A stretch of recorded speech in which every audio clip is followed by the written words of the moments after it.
Dia a todos. Tá friozinho hoje, né?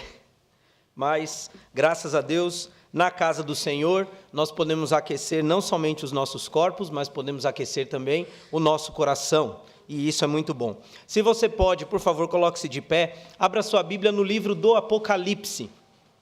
Hoje nós falaremos sobre Esmirna, a igreja coroada. O nosso texto está em Apocalipse capítulo 2, versículos de 8 a 11. Apocalipse 2, de 8 a 11, falaremos sobre Esmirna, a igreja coroada. E a palavra do Senhor, santa, maravilhosa, eterna e poderosa, diz assim: E ao anjo da igreja em Esmirna escreve: Isto diz o primeiro e o último, que foi morto e reviveu. Conheço as tuas obras e tribulação e pobreza, mas tu és rico. E a blasfêmia dos que se dizem judeus e não o são, mas são a sinagoga de Satanás. Nada temas das coisas que hás de padecer. Eis que o diabo lançará alguns de vós na prisão, para que sejais tentados. E tereis uma tribulação de 10 dias. Ser fiel até a morte, dar-te-ei a coroa da vida. Quem tem ouvidos, ouça o que o Espírito diz às igrejas. O que vencer não receberá o dano da segunda morte. Essa é a palavra do Senhor. Vamos orar mais uma vez. Obrigado, meu Deus, por esta bênção tão gloriosa da Tua palavra. Meu Deus, que promessas tão grandiosas nós temos neste trecho da Tua palavra. Como Ele, meu Deus, visitou o meu coração, me enchendo de segurança, de forças e de alegria por pertencer ao Senhor. E eu peço, Pai, que assim como o Senhor me abençoou, essa mensagem seja uma bênção na vida dos meus irmãos presentes aqui também. Eu oro em nome de Jesus. Amém. Os irmãos podem se assentar. Antes, eu quero agradecer a todos pelas orações. O congresso foi uma grande bênção e nós sabíamos que os irmãos estavam em oração por nós ali. Como os irmãos podem ver, eu voltei de lá com algumas sequelas. A voz não está das melhores, mas estamos aqui para falar sobre a palavra do Senhor. Muito bem, Esmirna é a segunda igreja a quem Jesus destina uma carta àquelas igrejas na Ásia, que são um total de 7. E curiosamente, irmãos, a cidade de Esmirna, ela existe até hoje. Ela fica próxima ao mar Egeu, fica ali na região da Turquia, que é a mesma região de todas as outras 7 igrejas por ali. Só que o seu nome hoje é um nome diferente. Não muito, mas mudou. O nome é Izmir. O nome da cidade hoje em dia. E olha só, é a terceira maior cidade da Turquia. Ela possui o segundo porto mais importante ali do país. Curioso isso, né? Porque falamos de uma cidade na palavra de Deus com aproximadamente 2000 anos e essa cidade, ela existe até hoje. Isso é muito interessante. A palavra Esmirna, Esmirni, significa amargo e está relacionado com a palavra mirra. Um daqueles presentes que o Senhor e Salvador Jesus Cristo recebeu ali quando no seu nascimento ou na sua infância. E a cidade também era conhecida por ser uma cidade muito próspera e uma cidade muito bela, o que fez com que Tibério César, o imperador na época, escolhesse a cidade de Esmirna como sendo a cidade merecedora de receber um templo em seu nome. Pouco vaidoso o imperador Tibério César. E a igreja em Esmirna foi perseguida por sua fé. Um detalhe muito interessante. Por isso as palavras de Cristo sobre a sua morte e a sua ressurreição àquela igreja. É uma igreja que não se rendeu, é uma igreja que não cedeu às perseguições que ela viveu. Pelo contrário, muitos deram as suas vidas, ou seja, muitos morreram em prol do Evangelho naquela cidade, em amor ao Senhor e Salvador Jesus Cristo. E Esmirna, ela é uma das poucas igrejas, ou melhor, ela é uma das únicas 2 igrejas às quais o Senhor Jesus Cristo escreveu, destinou uma carta, mas não fez nenhuma reprimenda à igreja. Jesus não chamou a atenção daquela igreja por algum tipo de pecado ou por alguma falha dela. Somente 2 igrejas fizeram isso, receberam cartas assim, e Esmirna é uma destas cartas, o que nos chama bastante atenção, o que nos faz pensar no porquê Deus não trouxe nenhuma reprimenda para aquela igreja, e nós vamos ver pelo menos duas razões nessa manhã pela qual Deus não faz nenhuma reprimenda àquela igreja. A primeira é a aprovação da igreja em Esmirna. Porque certamente, meus irmãos, não era fácil para os nossos irmãos esmirnenses, saiu. Não era fácil para os nossos irmãos da cidade de Esmirna morar ali. Qual que era o contexto da cidade? A cidade estava mergulhada profundamente na adoração ao imperador Tibério César. Havia um templo naquela cidade consagrado àquele imperador. E como nós sabemos, os imperadores, eles impunham muitas coisas. Inclusive, quem não o adorasse, corria risco de morte. Então, os nossos irmãos em Cristo já encontravam essa dificuldade, porque nós sabemos que o único digno da nossa adoração é Jesus Cristo, o Senhor. E os nossos irmãos assim viviam naquela cidade, e por isso eles eram também perseguidos. Mas não somente isso. Com essa idolatria, isso trazia também outras consequências. Uma enorme pressão exercida pelo governo romano. Os nossos irmãos em Cristo, certamente, ao se locomoverem naquela cidade, eles precisavam fazer isso com bastante cuidado, porque eles eram abordados nas ruas pelas autoridades romanas, principalmente no que diz respeito à questão da adoração. E crente que é crente do bom, não mente, e principalmente não adora outros deuses. E eles passavam por essas perseguições. Não somente isso, eles também enfrentavam dificuldades como, por exemplo, o desemprego.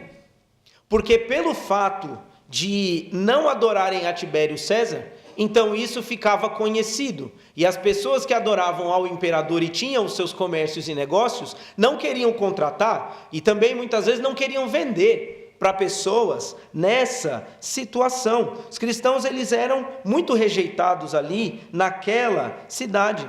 E com isso, muitos dos nossos irmãos morreram pela perseguição, porque não negaram a sua fé. Alguns deles passaram muitas dificuldades, muitas necessidades.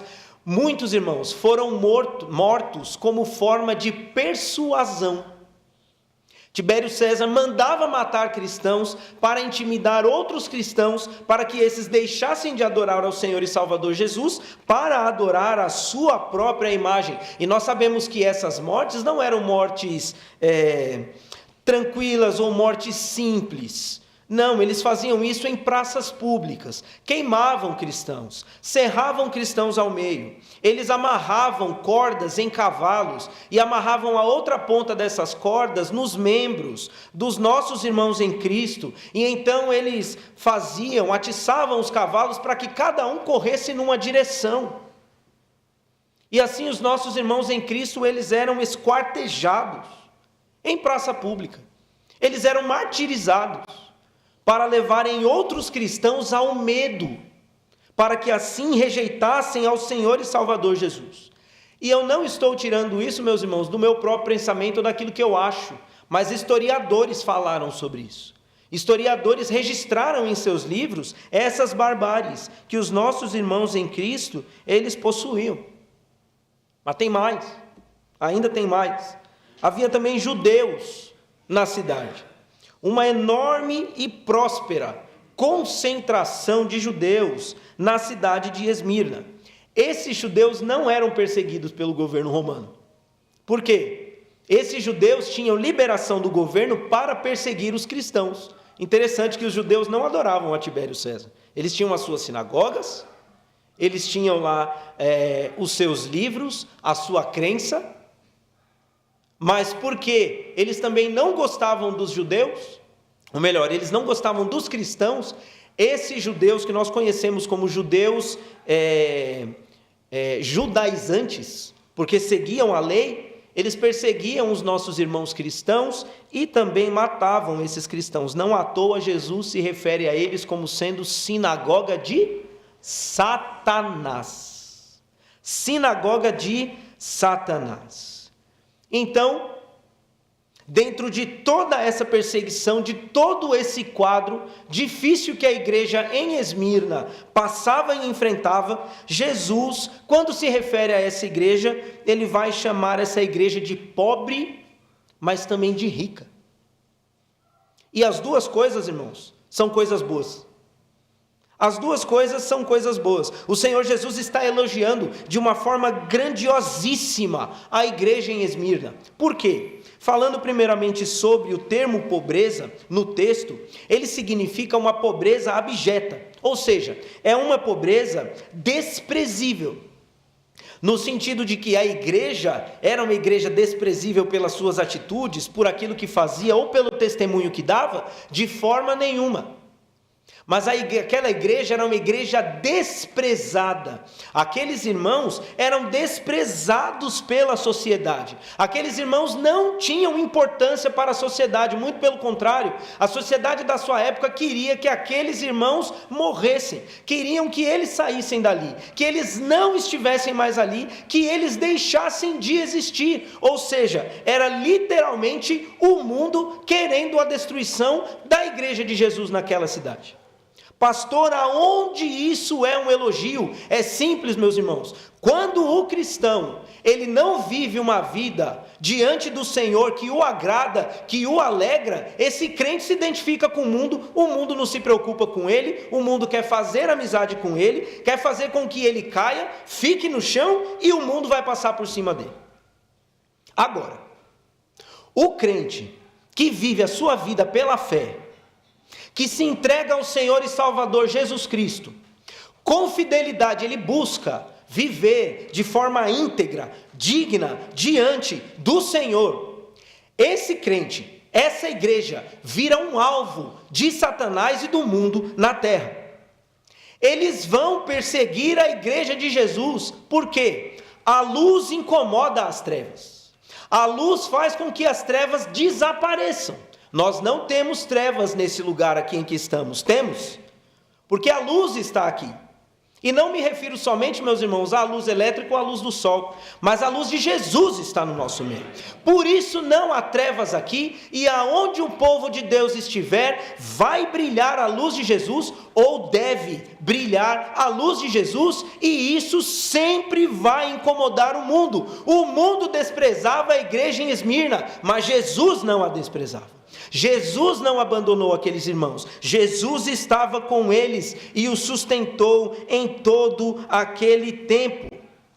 O imperador queria sim que eles acabassem, mas poucas pessoas se lembram do imperador Tibério César, enquanto muitas pessoas ainda se lembram da fidelidade do testemunho dos irmãos na igreja em Esmirna.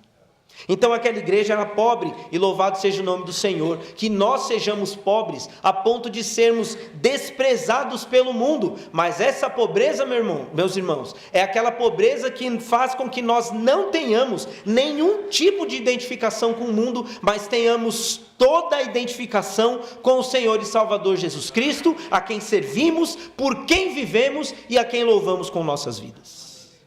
E Jesus também chama essa igreja de rica. Porque se eles eram pobres e desprezados pelo mundo, o Senhor a chama de rica porque eles mantinham firmes no Senhor as suas convicções e os seus valores eternos e gloriosos. Isso aqui é tão interessante, meus irmãos, porque mostra que muitas vezes nós corremos atrás de uma riqueza que é pobre. A riqueza material é uma riqueza pobre. Eu aprendi isso com um pastor e eu achei isso tão interessante, por mais simples que seja, mas isso é tão interessante, meus irmãos. Nós estamos vivendo esse final de semana muito triste na nossa igreja, com muitos irmãos partindo para a glória na presença do Senhor. Nós louvamos a Deus pelo fato de que eram salvos em Jesus, e isso consola o nosso coração, mas na nossa humanidade nós sentimos a dor e a perda. O que o pastor Carlos Júnior falou aqui, meus irmãos, é a mais pura realidade. Um pastor verdadeiro de ovelhas, quando vê suas ovelhas sofrendo, ele sofre. E é um sofrimento para nós. E todos os que estão aqui, eu tenho certeza que já passaram por essa situação de um velório, de um funeral, de um sepultamento. E todos aqui certamente já repararam no fato de que caixão, o esquife, não possui gaveta. Porque dessa vida, meus irmãos, nós não levamos nada. Absolutamente nada. Tudo que alcançamos e granjeamos das riquezas desse mundo e dessa vida, ficam aqui. Nada vai para a eternidade. Então, muitas vezes, existem cristãos que perdem tempo correndo atrás do vento, de coisas que não vão render nada para a eternidade, coisas que vão ficar aqui, passarão para outras pessoas, perderão o seu valor e desaparecerão com o tempo. E como isso é triste, e como isso entristece o coração do nosso Deus, quando Ele vê cristãos vivendo dessa forma. A igreja em Esmirna era uma igreja rica, porque a sua riqueza não estava nas coisas desse mundo, mas a sua riqueza estava em Jesus, o Senhor e Salvador. Eles mantinham firmes em seus corações os valores que Jesus havia passado à igreja através dos seus apóstolos, através das suas mensagens, da sua vida, do seu testemunho. Aquela igreja, meus irmãos, vivia o evangelho, por isso eles eram perseguidos. O trecho não fala absolutamente nada sobre a forma como eles viviam, mas nós vemos que a perseguição sobre eles era tão grande que a única conclusão a qual nós podemos chegar é que a vida de fé deles incomodava aqueles que estavam à sua volta e não partilhavam da mesma fé. Nós temos muitos exemplos na Bíblia de que foi assim. Daniel, ele foi perseguido. A única coisa que acharam contra Daniel, para usar contra ele diante do imperador Dario, foi a sua fé. O que é que Daniel fazia de errado para as pessoas que estavam à sua volta? Ele ora 3 vezes ao dia. Vamos levar isso? Olha, meus irmãos, a fé de Daniel era o motivo do constrangimento, do ódio das pessoas que estavam à sua volta. A vida dos esmirnenses, a vida diante do Senhor, era o motivo que fazia com que pessoas os perseguissem. E nós sabemos que só é possível viver uma vida diante do Senhor desse modo, se nós obedecermos o que a palavra de Deus nos diz. Se nós seguimos, meus irmãos, a Cristo, seremos perseguidos. E eu não estou aqui rogando praga, eu não estou aqui dizendo algo de ruim, eu estou dizendo o que a Bíblia diz.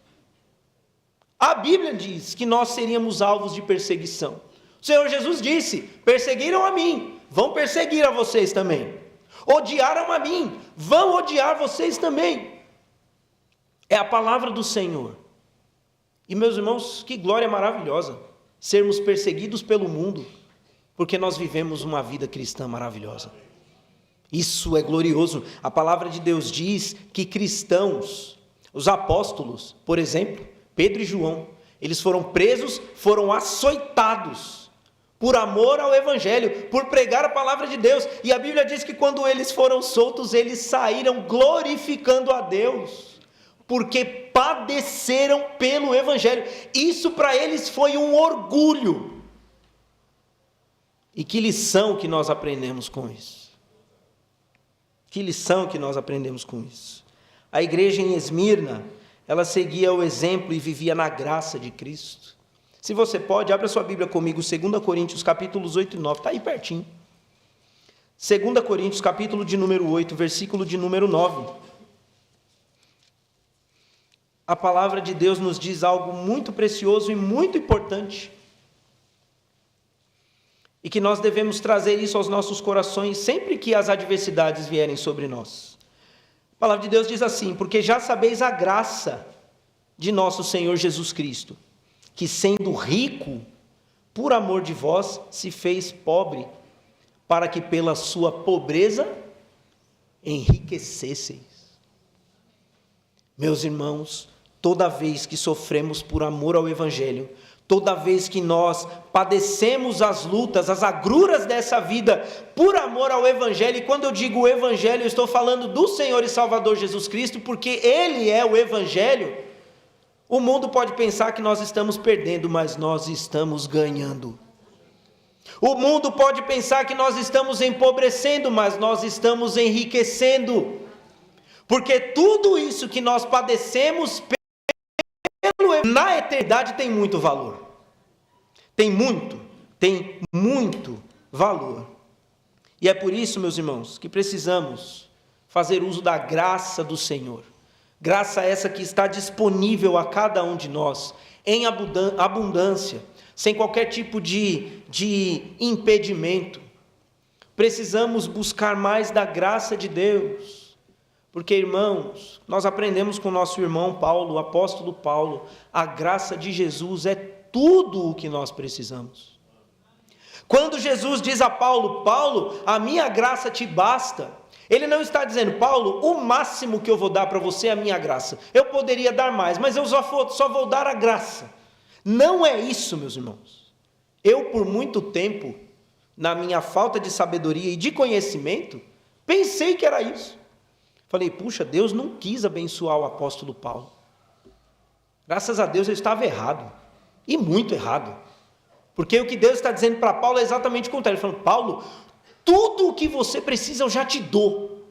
A minha graça é tudo o que você necessita. Esse problema aí que você está orando, já orou 3 vezes pedindo para que eu tire, eu não vou tirar porque a minha graça, ela superabundou em cima de você. E portanto você não precisa de mais nada. A graça, meus irmãos, de Deus é tudo o que precisamos. Busquemos essa graça, porque ela nos está disposta, ela nos está oferecida. E há uma segunda razão pela qual nós podemos ser abençoados e ver que Esmirna é de fato uma igreja coroada. Primeira é a aprovação da igreja, porque mesmo em meio a muitas tribulações, ela permaneceu firme no Senhor. E a segunda é a motivação, porque toda essa aprovação evidencia que eles não eram aprovados pelos homens, mas evidencia que eles eram aprovados por Deus, por Jesus. E Jesus dá elogios a essa igreja, e então ele diz, não temas. E meus irmãos, como é gostoso ouvir de Deus em nosso coração, não temas. Porque em meio às muitas lutas, irmãos, nós tememos muitas coisas. Nós somos seres humanos, irmãos, isso não é vergonha nenhuma. Vergonha é continuar temendo, quando Deus diz não temas. Mas quando vem a dificuldade, quando vem a tribulação, nós trememos muitas vezes. Mas não podemos nos esquecer da palavra de Jesus. Não temas. Não temas. Jesus, quando diz isso, ele está não somente consolando, mas ele está admoestando aquela igreja. Como uma forma de reprimenda? Não, muito melhor que isso. Como uma forma de motivação. Jesus, ele vai encorajar aquela igreja. Por quê? A expressão 10 dias, ela aparece em outros momentos na palavra de Deus, como em Gênesis capítulo 24, 55, Atos 25, 6, e ela pode sim significar 10 dias, ou ela pode significar também um pouco de tempo ou alguns dias, que pode ser mais do que 10 ou menos de 10. O fato é que a igreja em Esmirna ainda enfrentaria um novo período de tribulação, de dificuldade, que estava por vir, e Jesus já deixa claro, isso vai durar algum tempo. Vocês serão submetidos, a palavra tribulação significa colocado sobre muita pressão. Então Jesus ele diz, vocês ainda serão atribulados por algum tempo, mas não temas. Fiquem firmes, confiem no meu poder. E como é bom, meus irmãos, saber que essa igreja passou por essa tribulação. Como é bom saber que essa igreja, ela resistiu às dificuldades. Sabe por quê? Estamos falando sobre essa igreja até hoje. E testemunhos vivos, meus irmãos, não morrem.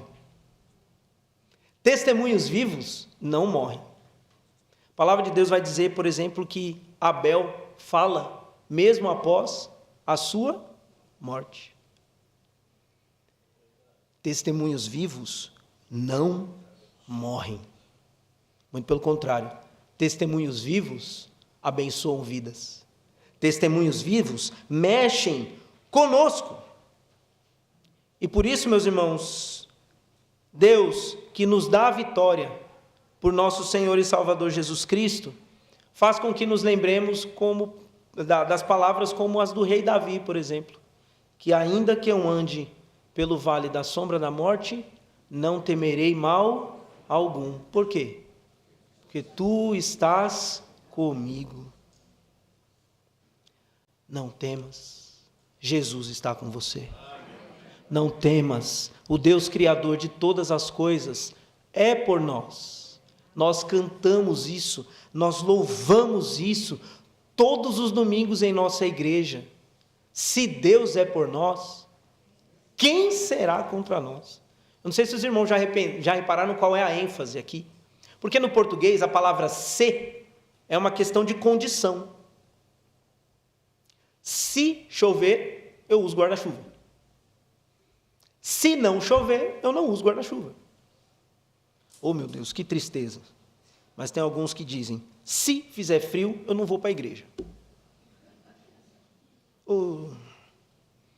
Em compensação, nós temos muitos que dizem, se fizer frio, se fizer sol, se chover canivete, se a vaca tossir, não importa, eu vou para a igreja. Louvado seja Deus pela vida de vocês, cada um de nós que estão aqui. Eu louvo a Deus também pela vida daqueles que nos acompanham pela internet, mas não podem estar aqui, por N motivos, distância, doença, mas são assíduos nos cultos. Deus abençoe sua vida, você que poderia estar aqui, não perde a bênção não, vem para cá, junte-se conosco aqui. Então, meus irmãos, no português, se é uma condição. Por isso a gente pensa, se Deus é por nós, pode ser que Ele seja, pode ser que não seja. Mas a palavra no grego não é uma condição. A palavra no grego, ela mostra uma afirmação. E uma afirmação com uma espécie de ousadia. Que é uma tradução que vai encaixar bem direitinho aqui, quando a gente recita a nossa divisa. Ora, sem fé é impossível agradar a Deus. Já que Deus é por nós, quem será contra nós? Você já parou para pensar nessa frase desse jeito? Já que Deus é por mim, em outras palavras, ninguém me segura. Deus é comigo. Ninguém que se levantar contra mim vai permanecer diante de mim, porque Deus é por mim. Deus é por nós, irmãos. Amém. E as agruras dessa vida não vencerão. Não vencerão. Ser cristão verdadeiro nesse mundo que vivemos sempre, sempre exigirá de nós um alto preço. E conforme o tempo for passando, as pressões só aumentarão. A iniquidade vai aumentar. O amor de muitos, infelizmente, vai esfriar. Que esse amor não seja o nosso, mas que esse amor seja de outras pessoas. Porque em meio a tudo isso, o povo de Deus permanecerá. O povo de Deus continuará, porque aquele que habita no esconderijo do Altíssimo, à sombra do Senhor Onipotente, descansará. Por isso a palavra de Deus para nós é: não temas. Concluindo, Esmirna também possuía um período de jogos esportivos anuais. E era uma cidade de grande expressão nesses jogos. E como os irmãos daquela região já estavam familiarizados com essas premiações para quem ganhava as competições, Jesus promete àquela igreja a coroa da vida. Todos os atletas naquela época se esforçavam para ganhar uma coroa de louros.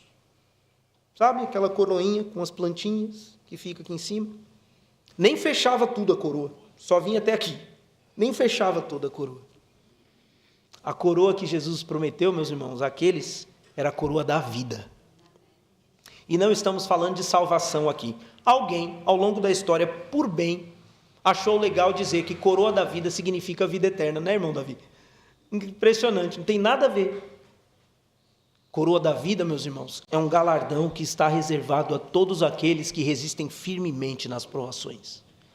Todo aquele que enfrenta as provações, confiando no Senhor, com firmeza naquilo que Deus prometeu, esse recebe de Deus a coroa da vida. Está lá em Tiago capítulo 1, versículo 12. Portanto, permaneçamos firmes, confiando no Senhor. Ele não é injusto e nem é infiel. Meus irmãos, cada provação e tribulação que passamos nessa vida tem um propósito, tem uma finalidade em Deus. E a finalidade sempre é nos enriquecer e nos aproximar mais do Senhor. E que esse Deus maravilhoso assim nos abençoe.